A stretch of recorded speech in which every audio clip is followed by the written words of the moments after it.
Hello বন্ধুরা, একটা ছোট্ট ভিডিওতে তোমাদেরকে ওয়েলকাম জানাই। তো ভিডিওটি কি নিয়ে হতে চলেছে সেটা তোমরা নিশ্চয়ই হয়তো বুঝতে পারছো। হ্যাঁ, আমার এই ফালতু চুলটাকে আমি আজকে একটু কাটবো। চুলটার অবস্থা খুবই খারাপ হয়ে গিয়েছে, অনেক দিন প্রায় কাটা হয়নি। আর আমি 1.5 মাস 2 মাস পর পর আমার চুলটাকে কাটি একটু করে, জাস্ট বেশি কাটি না। তো আজকে প্রায় 6-7 মাস হয়ে গেল আমার চুলটাকে কাটা হয়নি। 7 মাস না 5 মাস 6 মাস এরকমই হয়েছে। তো যাই হোক, আজকে একটু চুলটাকে কাটবো। আর প্রচণ্ড রাফ হয়ে গিয়েছে। তো চুলটাকে প্রথমে আমি 2 ভাগ করে নিয়ে সামনে নিয়েছি, তোমরা দেখলেই তো। আর এই যে এতটুকু চুল আমি কাটছি, আমি খুব বেশি বেশি করে কাটি না। আর সেই জন্য আমি আলাদা করে কোনো পার্লারে গিয়ে কাটি না, আমি একা একাই কাটি। তো কারণ পার্লারে গেলে না অনেকটা করে কেটে দেয়। আর আমার বাড়িতে আমি কাটলে আমার ইচ্ছে মতো আমি একটু একটু করে কাটি। তো আমার যেমনটা আমার পছন্দ। তো যাই হোক, কোনো জিনিসটা খুব ভালো একা একা কিন্তু হয় না। তবুও আমি একাই সব কিছু ভালোবাসি। আমার সব কিছু আমি একাই করতে ভালোবাসি। আমার আইব্রোজ থ্রেডিং আর হেয়ার কাটিং সব কিছুই আমি একা করি। তো চুলটাকে আমি প্রথমে সামনে নিয়ে একটু কেটে নিয়েছিলাম, নিয়ে তারপরে এই যে দেখতে পাচ্ছ চুলটাকে পিছনে ঘুরিয়ে একটা গার্ডার দিয়েছি, দিয়ে তারপর চুলের আগাতেও একটা গার্ডার দিয়ে একটু একটু করে কেটে নিচ্ছি।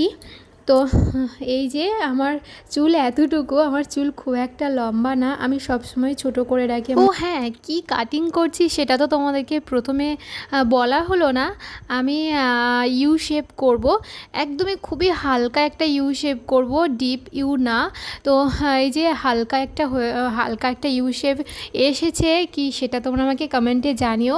আর এই যে সামনে একটু লেয়ার কাটবো, খুবই অল্প অল্প হেয়ার নিয়ে আমি কাটিং করি, সেটা তোমরা বুঝতেই পারছো। আর সেই কারণেই আমার একা একা চুল কাটা।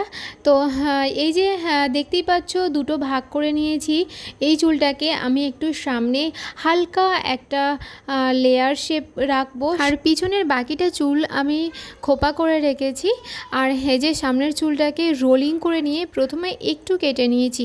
তো এই যে সামনের চুলটাকে, এটা কিন্তু বেশি কাটলে খুবই ছোট হয়ে যাবে, সেই জন্য আমি একটু করে কেটেছি। আর ওটা কাটলে কিন্তু কাটার পরে লেয়ার শেপটা আসে না, হালকা একটা আসে। তারপরে সামনে কিন্তু লেয়ারগুলো আবার আলাদা করে কাটতে হয় স্টেপগুলো। তো এই যে দুদিকে আমি খুবই হালকা হালকাভাবে কেটেছি, কারণ আমার পাতলা চুল। লেয়ারটা কতটা বোঝা যাচ্ছে সেটা বুঝতেই পারছো, খুবই হালকাভাবেই বোঝা যায়। আর তারপর আমি একটু সামনে চুলগুলোকে নিয়ে লেয়ারগুলো সব দুদিকে দুটো সমান আছে কি সেটা একটু দেখে নিলাম। তারপরে একটু প্রবলেম হয়েছে তাই একটু কাঁচি দিয়ে কেটেও নিলাম। আর হালকা ইউ শেপ আমার সবসময় ফেভারিট, কারণ হালকা ইউ শেপ কাটলে চুলের গোছাটা কিন্তু বেশি লাগে, আর চুল কাটিংয়ে বেশি চুল নষ্ট হয় না। আর এই যে আমি এতটুকু চুল কেটেছি।